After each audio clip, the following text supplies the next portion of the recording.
ألف مبروك للنادي الأهلي الفوز الكبير اللي حققه على نادي الزمالك. وقلنا يا جماعة إن القماشة موجودة، يعني النادي الأهلي عنده القماشة وعنده اللعيبة اللي تقدر ترجع المباراة في أي وقت، وده اللي حصل لحد وقت كبير جدا والزمالك كان كسبان، بس الأهلي عنده الحلول وهو ده اللي فارق.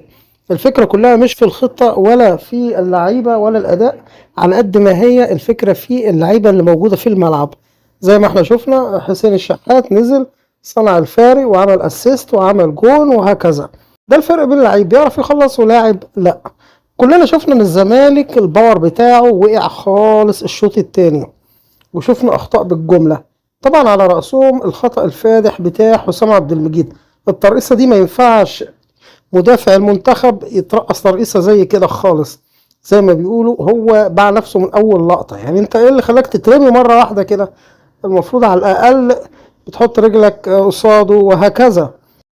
كلنا شفنا لعيبه الاهلي كانت كلها بصراحه رجاله، والاخر دقيقه الاول دقيقه كانت ماسكه الملعب كويس جدا، خصوصا الشوط الثاني. الشوط الثاني يعني بن شرقي تعب جدا جدا جدا. تريزيجيه عمل مجهود خرافه من اليمين للشمال، وطبعا ما نقدرش نقول وننسى مروان عطيه الجندي المجهول في الملعب. حتى ديانج نزل مفيش 10 دقايق وعمل كوره. الكرة ديت يعني بتدينا جرس انذار مهم جدا لنادي الزمالك، اللي انتوا يا جماعة خدوا بالكم الباور وقع، لان خدت بالك عدى من 3 4 لعيبة ومحدش قادر يكمل معاه، لان الزمالك اجهد جدا في الشوط الثاني من بدايته. يعني هو كل مجهوده كان شوط واحد بس، لكن الشوط الثاني ما كانش موجود الزمالك اصلا. لكن المباراة في مجملها كانت ممتازة جدا من جانب النادي الاهلي ونادي الزمالك، خصوصا ان الشوط الثاني كان كله من اتجاه النادي الاهلي، باستثناء الكرة اللي هي جت في العارضة في اخر 5 دقايق.